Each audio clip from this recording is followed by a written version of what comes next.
موضوع الدرس في أحوال القيامة ونفخ الصور النفخة الأولى سورة الحاقة تفسير ابن كثير.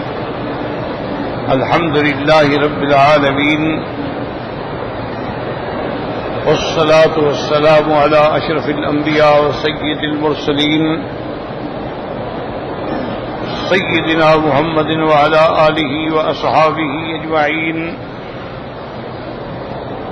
اللهم صل على سيدنا محمد وعلى آل سيدنا محمد كما صليت على إبراهيم وعلى آل إبراهيم في العالمين إنك حميد مجيد.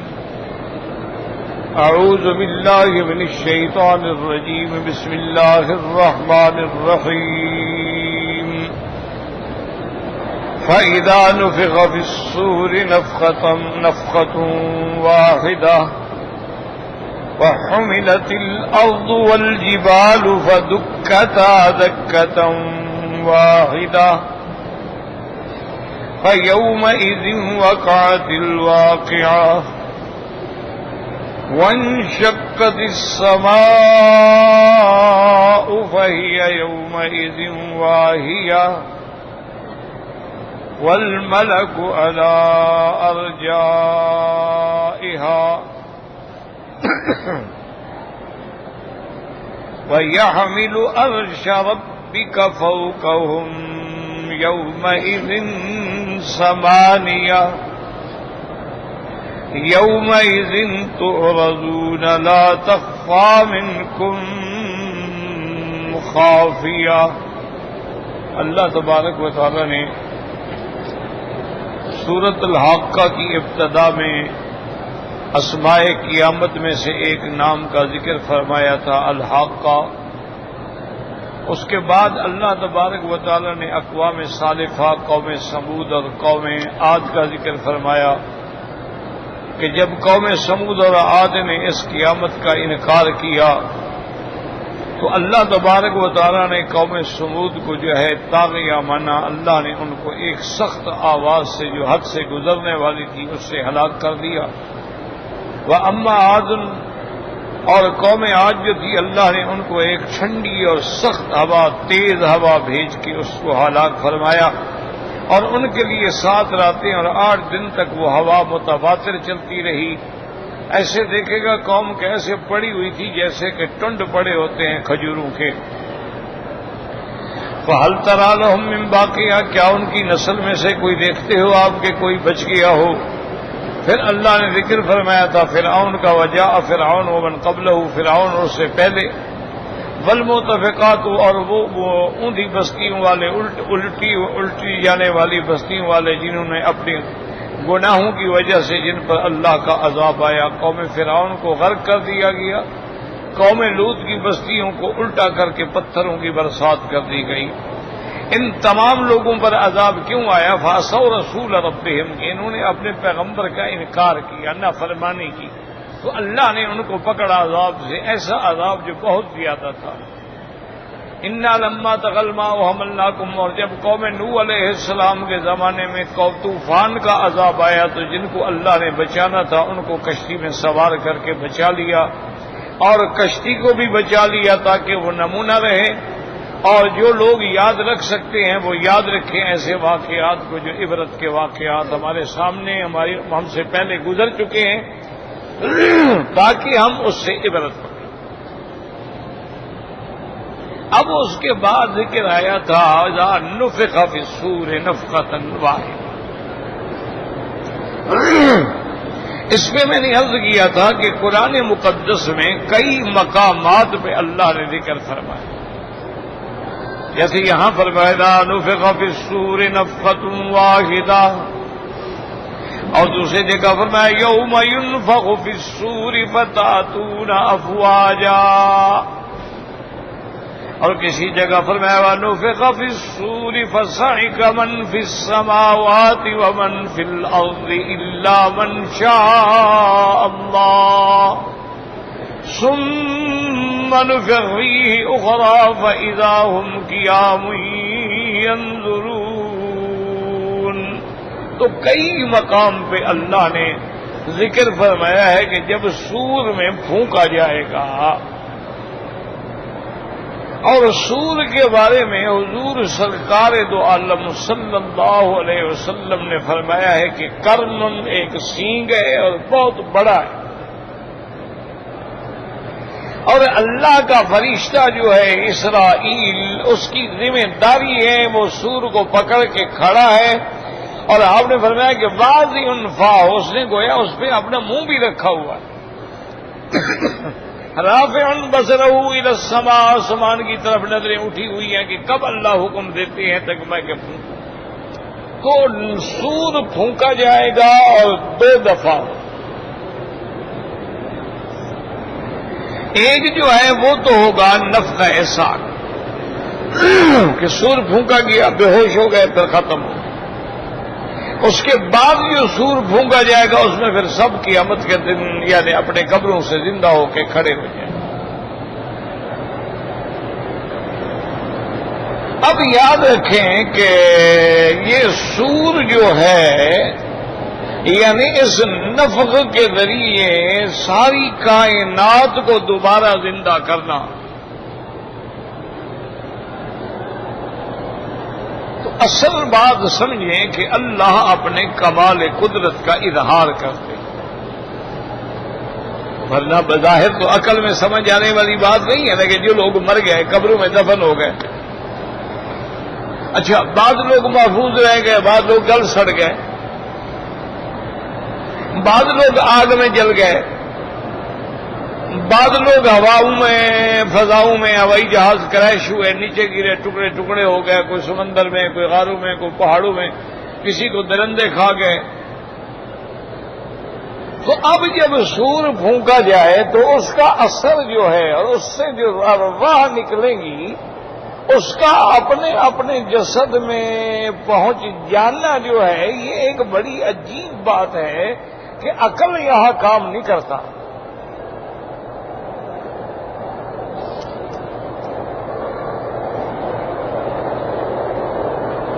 کہ یہ کیسے ہوگا۔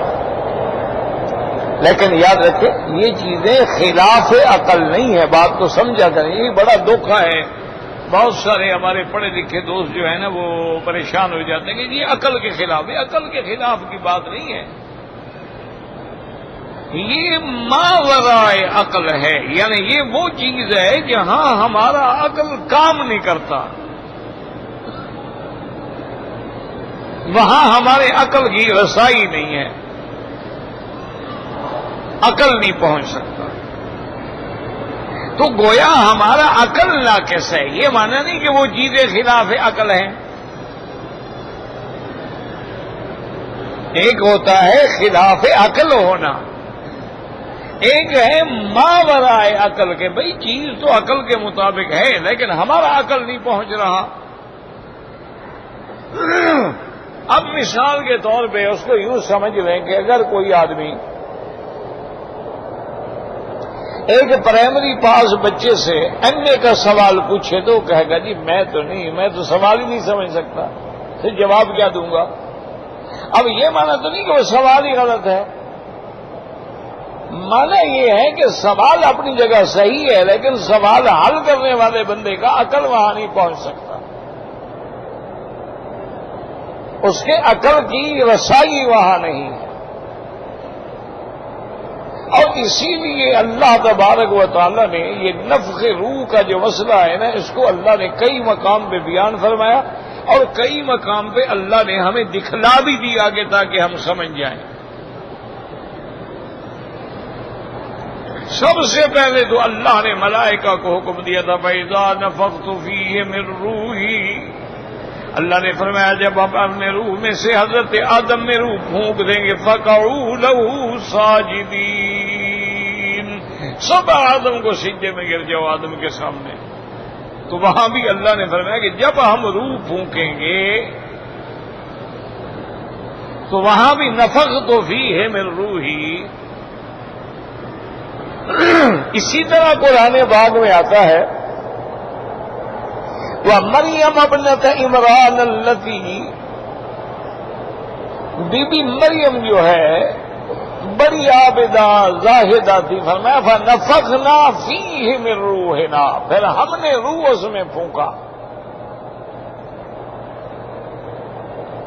اس کو جو ہے اس کا تو کوئی شوہر نہیں، خامد نہیں ہے، تو بغیر یعنی خامد کے حضرت عیسیٰ علیہ السلام بغیر باپ کے پیدا ہوئے ہیں، تو وہ حمل کیسے ٹھہرا؟ فرمایا فنفخنا فیہ من روحنا وصدقت بکلمات ربها وکتبہ وکانت من القانتین. تو وہاں بھی نفخ روح کا ذکر ہے. اچھا، اسی طرح یاد رکھیں کہ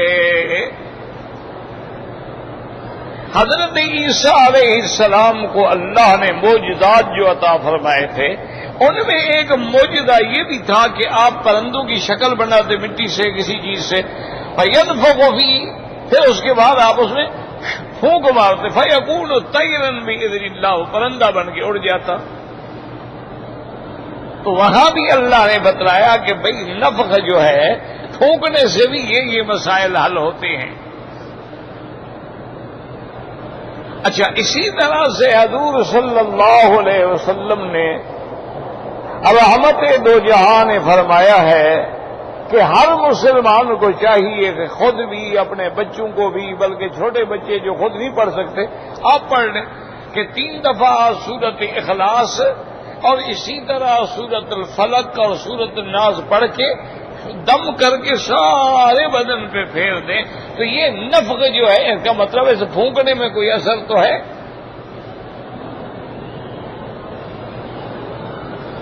اسی لیے پھر یاد رکھیں کہ نفخ اور نفس، نفخ ہوتا ہے خا کے ساتھ، نفخ ینفخ، اور نفث ینفث وہ سا کے ساتھ ہے.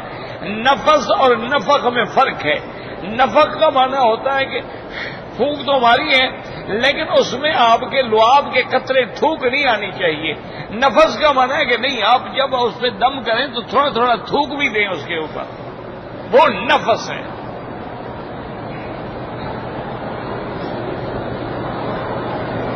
اچھا، اب جدید تحقیق جو ہے وہ یہ سامنے آئی ہے آج کل، تو جو کہ علوم حدیثہ جو ہیں، جدید علوم جو ہیں، ان کی ترقی کا دور ہے، کیونکہ آخر دنیا انتہا پہ جا رہی ہے، تو ہر چیز کی ایک انتہا تو ہوگی نا. تو اس میں ایک بہت بڑے ڈاکٹر بھی ہیں، وہ فلاسفر بھی ہیں، وہ یہ کہتے ہیں کہ مجھے یہ سن کے بڑی عجیب سی بات ہوتی تھی کہ مسلمان پانی میں پڑ کے کوئی پانی میں پھونکتے ہیں پھر پانی پی لیتے ہیں، یا کسی بزرگ کے پاس جاتے ہیں اس کو کہتے ہیں جی اس پانی میں دم کر دیں، وہ پانی میں دم کر دیتا ہے، وہ اپنے بچوں کو پلاتے ہیں. میں نے کہا یار یہ پھونک مارنے سے کیا ہو جاتا ہے؟ میں نے کہا یہ کیسی قوم ہے؟ بھی اس نے چلو قرآن شریف پڑھا، قرآن شریف تو پڑھا لیکن کیا پھونک سے قرآن شریف کوئی اندر آ گیا؟ یہ کیا چیز ہے؟ اس نے کہا میری سمجھ میں یہ بات نہیں آتی تھی.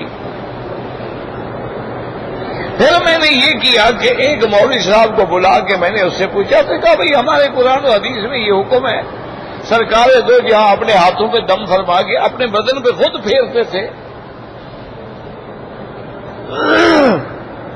اور صحیح حدیث مبارک میں ہے کہ مرض الوفات میں جس بیماری کے بعد میرے مدنی پاک فوت ہوئے ہیں، آپ پہ موت آئی ہے، اس بیماری میں بی بی عائشہ صدیقہ رضی اللہ تعالی عنہا فرماتی ہیں کہ حضور پاک اتنے کمزور ہو گئے تھے، آپ میں اثرات تھے بیماری کے بھی اور اس زہر کے بھی اثرات تھے جو آپ کو خیبر میں دیا گیا تھا،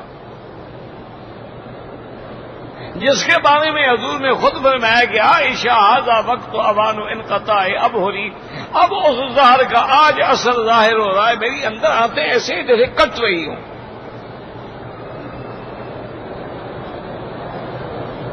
تو بی بی عائشہ فرماتی ہے کہ پھر میں پڑھتی تھی 3 دفعہ قل هو اللہ احد، اور اسی دفعہ قل هو اللہ، قل اعوذ بالفلق اور قل اعوذ برب الناس پڑھتی تو میں تھی، لیکن حضور کے ہاتھوں پہ دم کر کے پھر میں حضور کا ہاتھ پکڑ کے حضور کے بدن پہ پھیرتی تھی.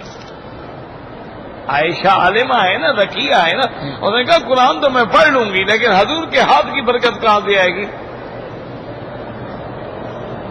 سرکار دو جہاں کے ہاتھ کا مقابلہ کون کرے؟ پھر عائشہ کا ہاتھ تو وہاں نہیں مقابلہ کر سکتا.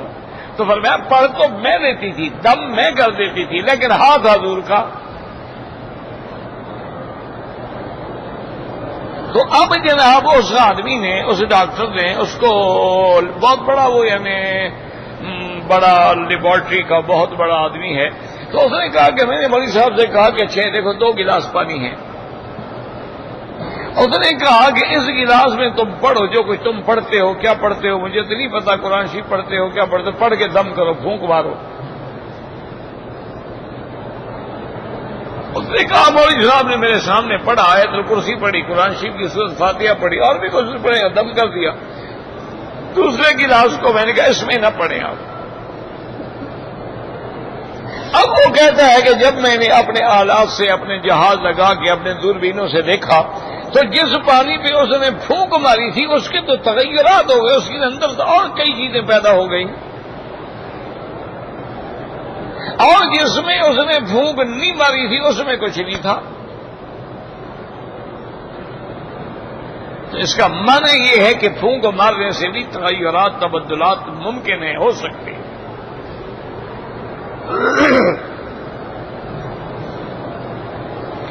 اور دوسری بات یہ سمجھیں کہ پورے قرآن میں جب آپ نظر ڈالیں گے تو آپ حیران ہوں گے کہ اللہ اپنے قدرتوں کا نظارہ دکھلاتے ہیں. یہ الگ بات ہے کہ ہم اندھے ہو جائیں دیکھیں ہی نہ، ہم بہرے ہو جائیں قرآن سنے ہی نہ، ہم پاگل ہو جائیں قرآن کو سمجھے ہی نہ. یہ تو پھر ہماری بدقسمتی ہے نا. لیکن اگر آپ غور کریں تو عجیب عجیب کیفیات سمجھ آتی ہیں. اب دیکھیں نا، مثال کے طور پر جب ہاتھیوں کا لشکر آیا، اللہ کے کعبے کو گرانا چاہتا تھا. اچھا یاد رکھو یہ حکمت ہے، اس وقت اللہ نے حفاظت فرما دی، لیکن ایک وقت آئے گا کہ پھر بھی ہمیشہ سے بادشاہ آئے گا جو کعبے کو گرائے گا، پھر ابابیل نہیں آئیں گے. یہ اس کا نظام ہے، آپ نہیں سمجھ سکتے ہو. جنگ بدر میں تو فرشتے اترتے ہیں اور کافر تباہ و برباد ہو جاتے ہیں. جنگ احد میں فرشتے موجود ہیں لیکن مسلمانوں کا 70 صحابی شہید ہو جاتے ہیں. فرشتے تو وہاں بھی کھڑے ہیں، وہاں بھی کھڑے. ایک فرشتہ ہی کافی ہے. لیکن اللہ کا حکم ہے کہ یہاں فتح دے کے آزمانا تھا اور وہاں شکست دے کے آزمانا تھا. ہر قسم کی آزمائش ہوتی ہے نا. کبھی اللہ ہمیں دولت دے کے آزماتے ہیں اور کبھی ہمیں غربت دے کے آزماتے ہیں. کبھی اللہ ہمیں آرام اور راحت اور خوشی اور صحت دے کے آزماتے ہیں، کبھی بیمار کر کے آزماتے ہیں. یہ اس کے امتحان ہیں. ہمیں بہرحال یہی دعا مانگنی چاہیے کہ یا اللہ ہم تیرے عاجز انسان ہیں، ہم کسی امتحان کے قابل نہیں. اسألک العفو والعافیہ، ہمارے ساتھ تو عافیت کا معاملہ فرمائیں، آپ رحم کا معاملہ فرمائیں. تو اب آپ دیکھیں جناب کہ غور کریں کہ بھئی ہاتھی ہیں اور اللہ کے کعبے کو گرانے کے لیے آ رہے ہیں، تو ان کے مقابلے پہ اللہ نے کس کو بھیجا؟ ابابیل ترمیہم بحجارۃ من سجیل. اللہ نے پرندے بھیجے چھوٹے چھوٹے،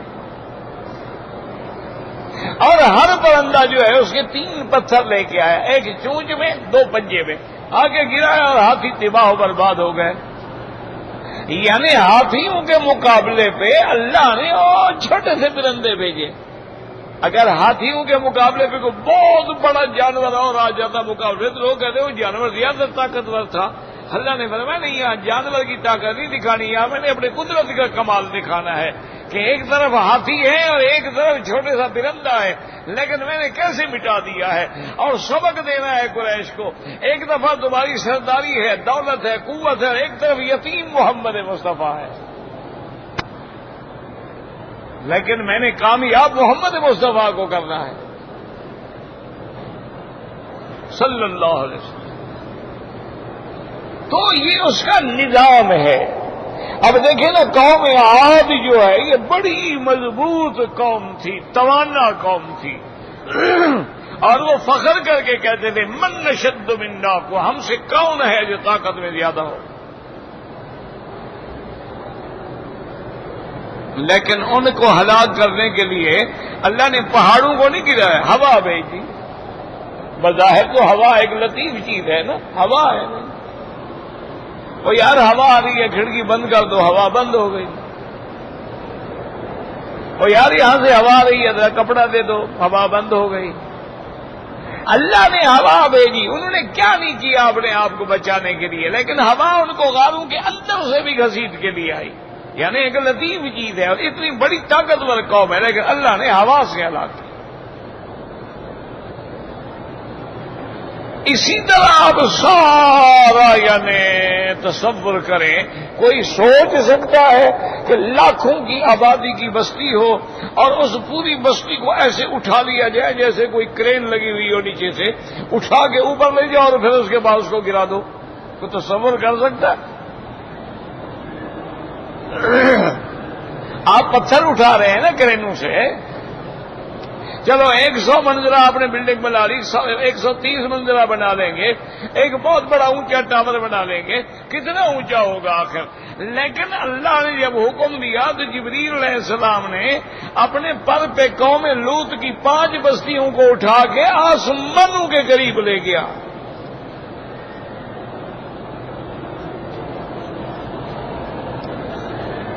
پھر اللہ نے حکم دیا کہ ان کو اوندا گرا دو، اوندا گرا دیا۔ تو اب یہ تصور سے بالاتر ہے، لیکن اللہ نے جب چاہا ہو گیا۔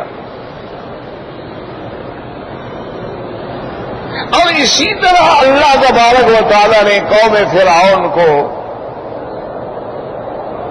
کیونکہ فرعون نے اپنی قوم کے سامنے ناز کیا تھا کہ ہذہ الانہار تجری من تحتی افلا تبصرون، بھائی آرام کرو، کیوں ایک تو بعد میں آتے ہو، پھر لوگوں کے سر پہ بھی چڑھتے ہو؟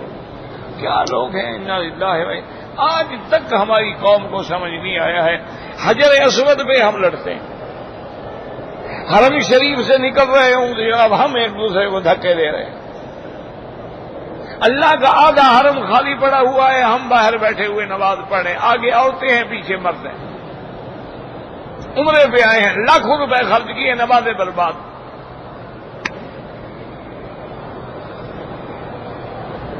اور کسی سے مسئلہ بھی سمجھا کرو، جو آدمی آمدن ایک نماز نہ پڑھے یا خراب کر دے، عمرے کا فائدہ کیا ہے؟ عمرہ تو ایک نفلی عبادت ہے،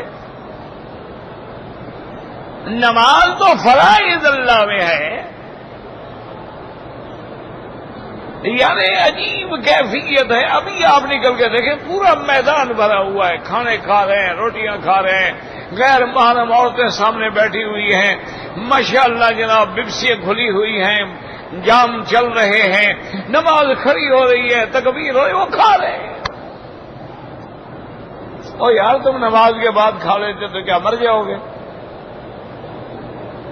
اگر کھانا ہے تو اندازہ کرو بھی نماز میں اتنا ٹائم ہے کہ ہم کھانا کھا لیں، ورنہ آرام سے بعد میں کھا لیں گے۔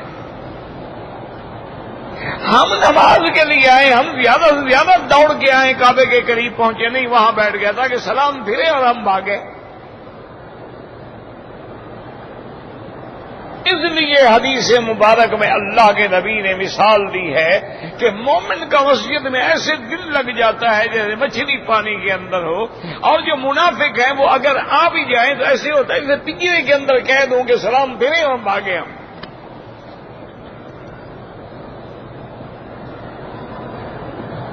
اور کبھی کبھی غور بھی کیا کرو میرے عزیز، میرے محترم، کہ ہم اتنے قریب آنے کے باوجود صفوں سے محروم ہیں، کعبے کے قریب آنے کے محروم ہیں، باہر بیٹھے ہوئے، کوئی وجہ تو ہے نا۔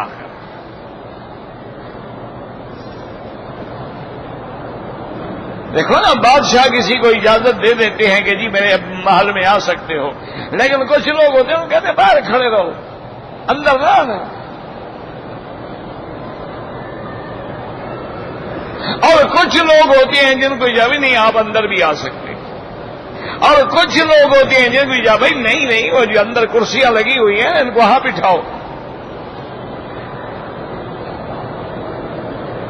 تو اسی سے اپنا اندازہ کر لیا کریں کہ ہمارا اللہ کے ساتھ کتنا تعلق ہے، ہمیں کہاں تک آنے دیتے ہیں، کہاں تک نہیں آنے دیتے۔ یہیں سے اندازہ لگا لیں کہ ہم صفا مروا تو دوڑ رہے ہیں لیکن پتہ ہی نہیں ہے کہ صفا ادھر ہے یا ادھر ہے۔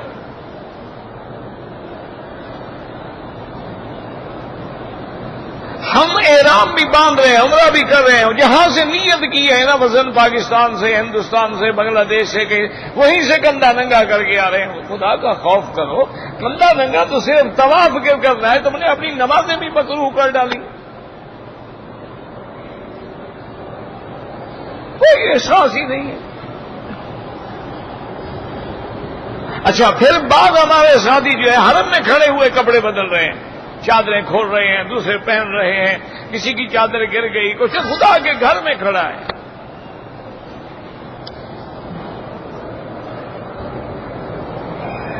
کسی کو مسئلے کا پتہ ہوگا، یار وہاں کینچی لیے کھڑے چھوکرے کھڑے ہیں نا، ان سے کہو وہ دو بال ادھر سے کاٹ لیں، دو ادھر سے کاٹ لیں۔ اور جب تک بال نہیں کٹیں گے خدا کے بندے، تم تو گویا احرام میں ہو۔ جتنی دفعہ خوشبو استعمال کرو گے، جتنی دفعہ بیوی کو ملو گے، اتنے دم پڑتے جائیں گے چاہے قیامت آ جائے۔ کیوں؟ تم نے بال کاٹے نہیں، احرام سے نکلے ہی نہیں۔ احرام چادروں کا نام تھوڑا ہے،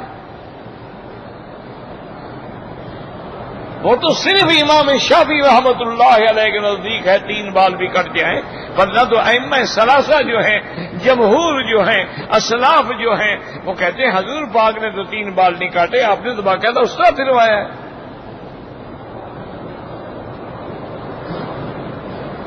اور اس طرح پھروانے والوں کے لیے 3 دفعہ حضور نے دعا کی ہے۔ ہماری قوم جو ہے نا، دعا کرو اللہ تبارک و تعالی ہمارے لیے ہدایت کے فیصلے فرمائیں، اور وہ ہدایت بھی دیکھو یاد رکھو تب دیں گے نا جب ہم ہدایت لینا بھی چاہیں نا، ورنہ اللہ کو کیا ضرورت ہے۔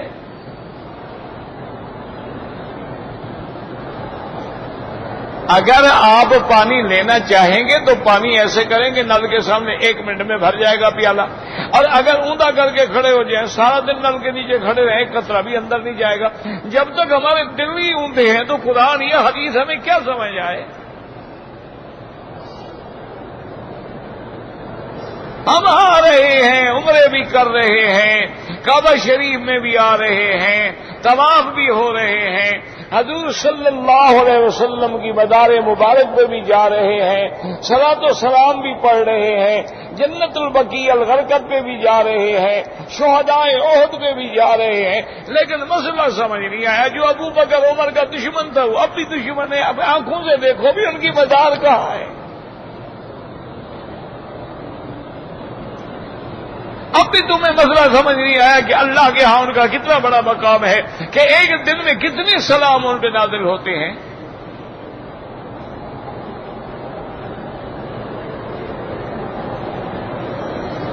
حضرت علی رضی اللہ تعالی عنہ کا بڑا شان ہے۔ آپ کہہ دیتے ہیں جی وہ کعبے کے اندر پیدا ہوئے، لیکن مزار کہاں ہے؟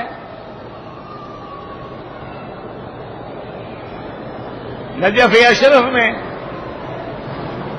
لیکن یہ شان جو حضرت ابو بکر اور حضرت عمر کو ملا ہے، یہ تو عثمان و علی اور حسن حسین کو بھی نہیں ملا نا۔ کوئی کربلا میں دفن ہو گیا، کوئی نجف اشرف میں دفن ہو گئے، کوئی شام میں دفن ہو گئے، لیکن ان شیخین کا کمال تو یہ ہے کہ روضہ محمد مصطفیٰ کے اندر دفن ہوئے۔ اس کے بعد بھی مسئلہ سمجھ نہیں آیا آپ کو؟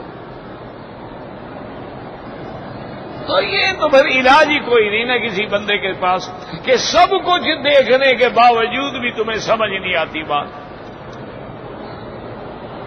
سب کچھ دیکھنے کے باوجود بھی تمہیں سمجھ نہیں آتی کہ یار دیکھو اللہ نے اس گھر کو صرف اتنا کہہ دیا کہ میرا گھر ہے، کتنا اونچا کر دیا ہے کہ ساری کائنات اس کے گرد گھوم رہی ہے۔ اور کتنا سمجھ والی بات ہے کہ کعبۃ اللہ کے طواف کا تو حکم ہے، لیکن سرکار مدینہ پاک کے روضے پر روضہ مبارک کے طواف کا حکم ہے۔ اگر حضور کی قبر مبارک کا طواف نہیں ہو سکتا تو پیروں کی مزار پہ کیسے ہو سکتا ہے؟ یہ مسئلہ سمجھ نہیں آتا ہے، مشکل ہو گیا، اتنا بھی سمجھ نہیں آ رہا ہے۔ اور پھر آپ دیکھ رہے ہیں کہ بھئی ایک حجر ہے، پتھر ہے، لیکن اس کو حضور بوسہ دے رہے ہیں۔ حالانکہ وہ ایک پتھر ہے، وجہ کیا ہے؟ یاد رکھو، وجہ خود حضور پاک نے بھی بیان فرمائی، حضرت ابو بکر نے بھی بیان کی، حضرت عمر نے بھی بیان کی۔ آپ نے فرمایا واللہ انک حجر، خدا کی قسم تم ایک پتھر ہو، لا ينفع ولا يضر، کوئی نفع نقصان نہیں دے سکتے ہو، لیکن اللہ نے مجھے حکم دیا ہے اس لیے بوسہ دے رہا ہوں۔ اللہ کے نبی نے بھی حجر اسود پہ بوسہ دیا تو کس کے حکم سے؟ تم قبروں پہ جو بوسے دیتے ہو وہ کس کا حکم ہے؟ تم جو مزاروں پہ بوسہ دیتے ہو، تعزیے کو بوسہ دیتے ہو، مزاروں کے خلافوں کو بوسہ دیتے ہو، چوکٹ میں جا کے سجدے کرتے ہو، یہ کس کا حکم ہے؟ لیکن ہم سمجھنے کے لیے تیار ہی نہیں ہیں۔ تو یاد رکھو کہ اللہ نے سور کا جو انتظام فرمایا ہے، جیسے یعنی آپ کوئی معمولی چیز ہو نا، تھوڑی سی مٹی ہو تو کر کے آپ صاف کر دیتے، اگر زیادہ ہو تو پھر اس کے لیے تو بیلچے کی ضرورت ہے نا، اس کو صاف کرنے کے لیے پھر۔ لیکن اگر معمولی سی ہو کر تو یار کپڑا دیکھو تھوڑی بھی جھاڑ دو، یار پھونک دے دو، اچھا یار معمولی سی کوئی بات ہے، پھونک مار دو۔ اللہ نے فرمایا میرے لیے ساری کائنات کو دوبارہ کھڑا کرنا اتنا آسان ہے کہ ایک پھونک ماریں گے کھڑے ہو جائیں گے۔ میری اتنی بڑی شان ہے کہ مجھے موت دینے کے لیے بھی کسی فوجوں کی ضرورت نہیں ہے، اور تمہیں دوبارہ زندہ کرنے کے لیے بھی مجھے کسی فوجوں کی ضرورت نہیں ہے۔ میں جب چاہوں گا فرشتے کو حکم دوں گا، وہ سور پھونکے گا، اب زمین کو بھی اٹھا لیں گے اور پہاڑوں کو بھی ریزہ ریزہ کر ڈالیں۔ اس لیے اللہ نے نفخ سور کے ساتھ اپنی قدرت کاملہ کا اظہار فرمایا ہے کہ تم تو قیامت کا انکار کرتے ہو نا، ان کانت الا صیحۃ واحدہ، وہ تو ایک آواز ہے، ایک پھونک ہے، اس کے بعد تم سارے اٹھ کے کھڑے ہو گئے۔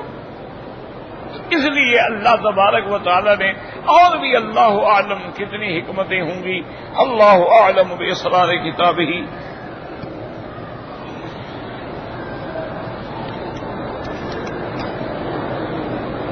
قادیانی جو ہیں وہ متفق علیہ کافر ہیں، ان سے دوستی رکھنا، رشتہ داری کرنا بالکل حرام ہے۔ کوئی آدمی خود اہل سنت والجماعت ہے اور بیوی قادیانی، نکاح ہو ہی نہیں سکتا، کافرہ سے نکاح کیسے ہوگا؟ جب وہ بیوی کافرہ ہے تو نکاح تو ہے ہی نہیں۔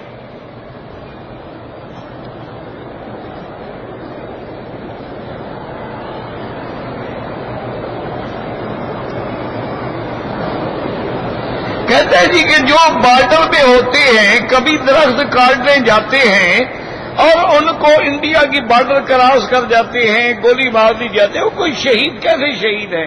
کوئی شہید نہیں ہے، چوری کرنے جا رہے ہیں شہید ہیں؟ لوگوں کے درخت کاٹو جائز ہے؟ یہ تمہارے پاس شہید کا سرٹیفکیٹ ہے نا، جو ہو اپنا ہو شہید ہے، اب مخالف کا ہو مر گیا۔ یہ خود مفتی ہیں، خود عالم ہیں، خود فتویٰ دینے والے ہیں۔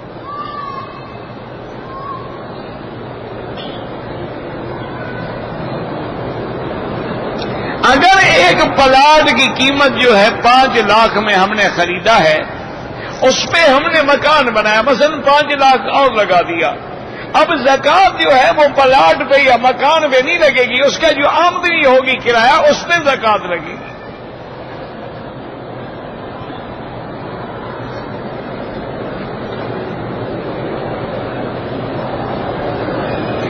کہتے ہیں جی کہ ایک جنازے میں میرا اتفاق ہوا تو مردے کو بھی سبز پگڑی بندھائی گئی. ماشاءاللہ جی، تاکہ قیامت میں اٹھے تو سبز پگڑی، وہاں تو کچھ بھی نہیں ہوگا حضرت، نہ پاؤں میں جوتا ہوگا نہ سر پہ کپڑا ہوگا. حفاتن عراتن غرلا. بس اللہ معاف کرے، یہ ضد کی انتہا ہے نا جی کہ بھئی ہمارے مردے بھی الگ پگڑی سے پہچانے جائیں گے، پتہ لگ جائے گا کہ یہ اہل بدعت ہیں.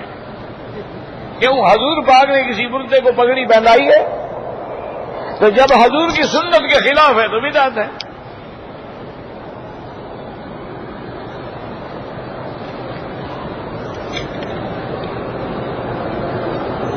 کہتے جی کہ ہمیں جب جنازہ ہوتا ہے مکے مدینہ میں، ہمیں یہ پتہ ہی نہیں لگتا کہ نابالغ بچہ ہے بچی ہے کیا ہے، کوئی پتہ نہ لگے، کوئی مسئلہ نہیں.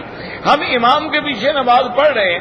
دوسرا دعا وہ جو ہم مانگتے ہیں نا وہ اتنی جامع ہے، وہ سب کے لیے ہے. صغیرنا و کبیرنا ذکرنا و انثانا، چھوٹے ہیں بڑے ہیں، لڑکا ہے لڑکی ہے، سب کے لیے ہو گئی. وہ تو اگر ہمیں پتہ ہو تو ہم کہیں گے اللہم اجعلہ لنا صرفا و اجرا، اللہم اجعلہ لنا ذخرا و شافعا و مشفعا، لیکن پتہ نہیں ہے تو وہی دعا کافی ہے. اچھا، ایک آدمی نے کوئی دعا ہی نہیں مانگی، 4 تکبیریں کہہ دی، جنازہ ہو گیا.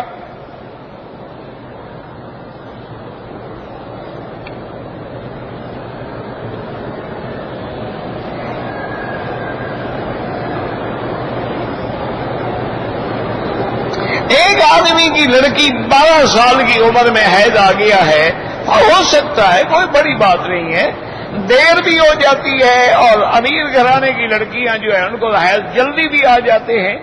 تو بہرحال جب حیض آ گیا ناپاک ہوگی، یہ تھوڑا ہے کہ 12 سال کی لڑکی ہے تو حرم میں آ جائے اور 18 سال کی ہے تو نہ آئے، یہ کوئی مسئلہ ہے بنا؟ حیض ہے، کسی کو ہے.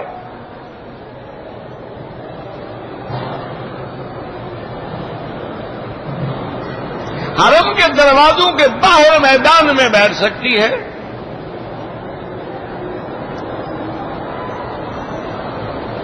پتہ نہیں آپ نے کیا لکھا ہے، کس کی ایجنسی لینا، پتہ نہیں سگار کیا کچھ پڑھا نہیں گیا.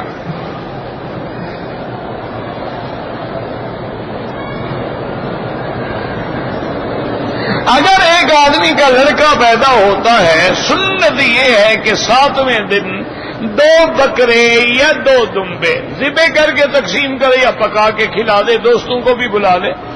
اگر 7ویں دن نہ کر سکے تو 14ویں دن کرے، لیکن اگر 14ویں دن تک بھی نہیں کر سکا پھر کرنے کی ضرورت ہی نہیں ہے، اس کا وقت گزر گیا ہے.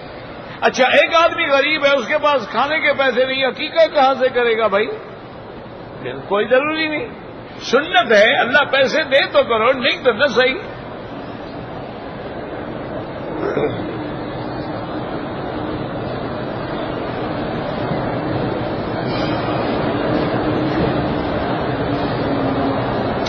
ایک آدمی نے پہلے عمرہ کیا ہے، اس طرح پھروا دیا، پھر اس نے دوبارہ جب عمرہ کیا اس نے کہا سر پہ بال تو ہے نہیں لہذا اب میں کیا کروں، اس کو پھر بھی اس طرح پھروانا، چاہے گنجا بھی ہو تب بھی اس طرح پھروانا پڑے گا. نہیں پھروایا اس طرح بھی پھروائے اور ایک دم بھی دے.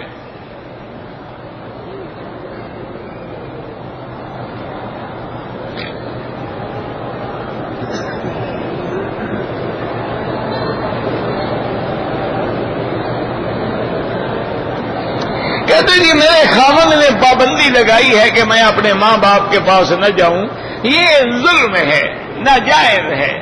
ہاں، تمہیں اگر اپنی بیوی کے کسی کردار پہ خوف ہے یا تمہارے سسرال والے جو ہیں وہاں خوف ہے، خود ساتھ چلے جاؤ بیوی کے، ان کو ملا کے واپس آ جاؤ. یہ تو نہیں ہے کہ وہ ماں باپ کو بھی نہ ملے یا ان کے ماں باپ تیرے گھر میں آئے تو پھر بھی نہ ملے. یہ کیا بات ہے؟ یہ حدیث میں ہے ابو سفیان رضی اللہ عنہ جب کافر تھے، کفر کے زمانے میں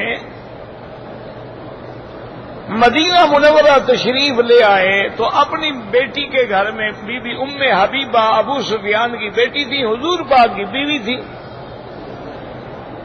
تو اپنی بیٹی کے گھر میں گئے تو بیٹی نے کہا کہ آپ بیٹھے، پہلے میں حضور سے پوچھ لوں کہ مجھے اجازت ہے آپ کی خدمت کرنے کی۔ تو بی بی ام حبیبہ جو ہے وہ تشریف لے آئیں اور عرض کیا گیا رسول اللہ جا ابھی میرا ابا آیا ہے اور آپ جانتے ہیں کہ مشرک ہے، کافر ہے، آپ کا دشمن ہے، اصل ابھی کیا میں اپنے باپ کی خدمت، اپنے فرمایا سبھی ابا کے، اپنے فرمایا جاؤ اپنے باپ کی خدمت کرو، عزت کرو، کھانا کھلاؤ، بیٹھو، کافر ہے تو کیا ہو گیا، تمہارا تو باپ ہے نا۔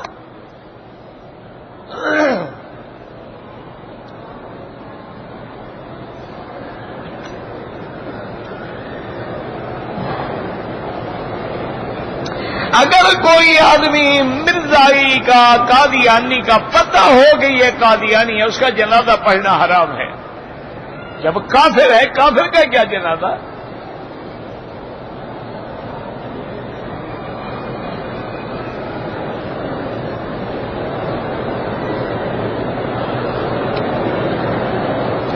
اگر 2 چکر کی وجہ سے والدہ بیمار ہے، ضعیف ہے، ہم ریڈی لے کے آئے باہر سے، تو جہاں چکر چھوڑا وہاں سے باقی پورے کرا دو بس۔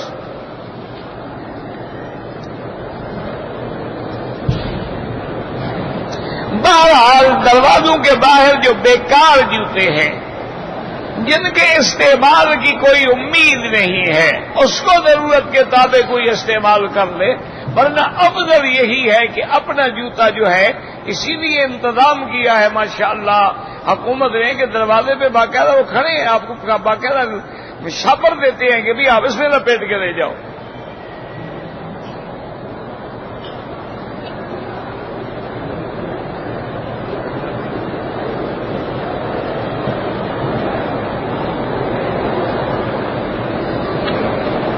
کہتے تھے کہ میری بہن جو ہے وہ اپنے خامد کے ظلم سے 5 سال سے میرے گھر میں ہے اور اس کے 2 بچے بھی ہیں، میری بہن طلاق لینا چاہتی ہے، بالکل لے سکتی ہے، بچے جب بڑے ہو جائیں گے تو باپ کے ہیں، بچے پھر ماں کے پاس نہیں رہیں گے،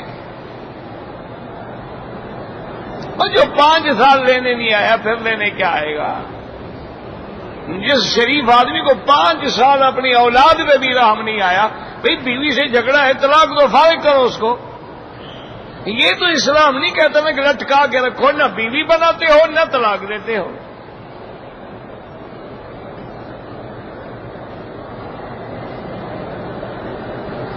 کہتے جی کہ اگر معلومات کے لیے انٹرنیٹ کھولتے ہیں، اس میں بری چیزیں بھی ہیں، اچھی چیزیں بھی ہیں، تو آپ اچھی چیزیں دیکھا کریں، بری سے نظر پھیر لیا کریں۔ داڑھی منڈانا جو ہے وہ گناہ کبیرہ ہے، آدمی فاسق و فاجر ہو جاتا ہے۔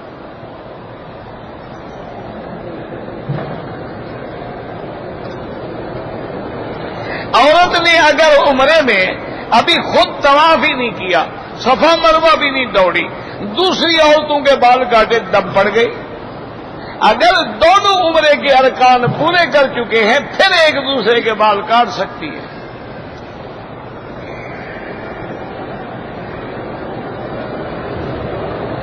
ہر سجدے میں نماز میں جب ہم سبحان اللہ پڑھتے ہیں تو اپنی زبان میں دعا مانگ سکتے ہیں؟ بالکل نہیں مانگ سکتے۔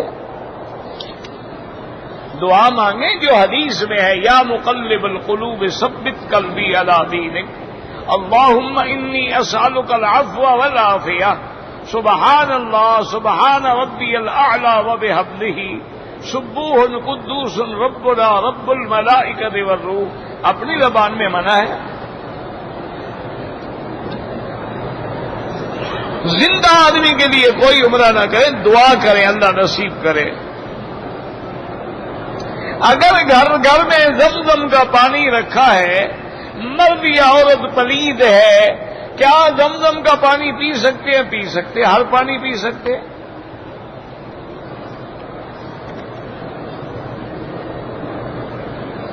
اگر ہم مدینہ منورہ زیارت کے لیے جائیں، واپسی میں عمرہ کرنا ضروری ہے، میقات ہے مدینہ پاک۔ ہاں ایک ہوتا ہے ڈپٹی ہے، کاروبار ہے، بار بار آنا جانا ہے، اس کے لیے گنجائش ہے۔ ہاں اگر کمپنی نے بھیجا ہے، جا رہا ہے، آ رہا ہے تو مجبور ہے۔ حتیم کے اندر بھی واجب الطواف پڑھ سکتے ہیں، جہاں مرضی آئے پڑھیں۔ رکن یمانی پہ استلام کرنا سنت ہے، اور وہاں جب آدمی استلام کرتا ہے تو اللہ کے فرشتے اس کی دعا پہ آمین کہتے ہیں۔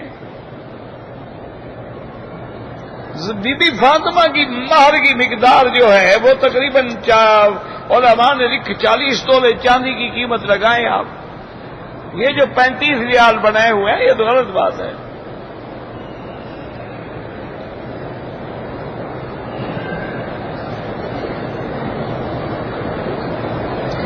ایک آدمی کے ہاں بیٹی پیدا ہوئی، پیدائش کے 2.5 سال بعد گھریلو جھگڑوں کی بنا سے اس نے بیوی کو طلاق دے دی اور بیٹی لینے سے بھی انکار کر دیا۔ اس نے اپنی بیٹی بچی کے نانے کو دے دی ہے۔ اب بچی جوان ہے تو کیا اس کا نانا اس کی شادی کر سکتا ہے؟ بالکل کر سکتا ہے، لیکن افضل یہ ہے کہ اس کے باپ کو چند آدمیوں کے سامنے نوٹس بھیجو کہ تمہاری بیٹی جوان ہو چکی ہے، ہم رشتہ کرنا چاہتے ہیں، آگے شریک ہو جاؤ نکاح میں، پھر تم آنا نہ آنا، نہ آئے تو پھر باقی وارث جو ہیں وہ اس کے اولیاء والامور ہیں، وہ کر سکتے ہیں۔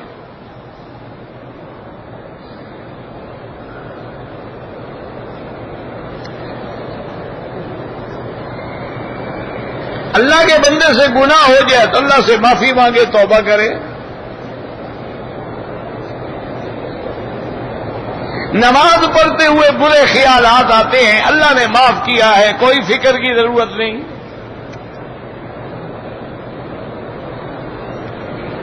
مجھے خیال آتی ہے کہ اب میں نہیں بچوں گا، یہ شیطانی خیالات ہیں۔ زیادہ لا حول ولا قوت الا باللہ العلی العظیم پڑھا کرو۔ ماں کی قبر کو بوسہ دینا بالکل حرام ہے۔ اگر ایک کمپنی میں ہم جہاں کام کرتے ہیں وہاں عیسائی بھی ہیں، کرسچین بھی ہیں، کٹھے بیٹھ کے کھانا کھا سکتے ہیں؟ بالکل کھا سکتے ہیں۔ مسلمان آدمی عیسائی عورت کے ساتھ نکاح کر سکتا ہے؟ کر سکتا ہے، لیکن شرط یہ ہے کہ وہ عیسائی تو ہو نا۔ یہ تو نہیں ہے کہ لا دین ہو لا مذہب ہو، اس کو پتہ ہی نہ ہو کہ عیسیٰ علیہ السلام کا عقیدہ کیا ہے۔ اگر وہ صحیح معنی میں عیسیٰ علیہ السلام کے دین پہ عمل پیرا ہے، اہل کتاب میں ہے، تو مسلمان سے شادی ہو سکتی ہے۔ ربنا تقبل منا انک انت السمیع العلیم وتب علینا انک انت التواب الرحیم اللهم استرنا بسترك الجميل اللهم استر عوراتنا آمن روآتنا خفر روآتنا اللهم فرج هم المهمومين نفس كرب المكروبين واقض الدين عن المدينين واشفنا واشف مرضانا ومرضى المسلمين اللهم اجعل لنا وللمسلمين من كل هم فرجا ومن كل ضيق مخرجا ومن كل بلاء عافيا۔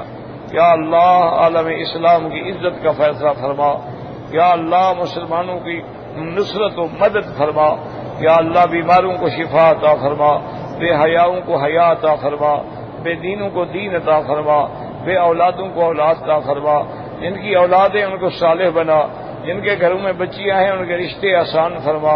یا اللہ ہمیں مانگنا نہیں آتا، بغیر مانگے عطا فرما۔ یا اللہ ہماری ظاہری باطنی روحانی جسمانی بیماریاں پریشانی اپنی رحمت سے دور فرما۔ یا اللہ مسلمان جس ملک میں ہیں ان کی جان مال آبرو عزت کی حفاظت فرما۔ یا اللہ اس بلد الامین کو قیامت تک ہر فتنے سے محفوظ فرما۔ صلی اللہ تعالی خیر خلقہ سیدنا محمد وعلی آلہ وصحبہ اجمعین۔ اللہم صلی علی سیدنا محمد وعلی آل سیدنا محمد کما صلیت علی ابراہیم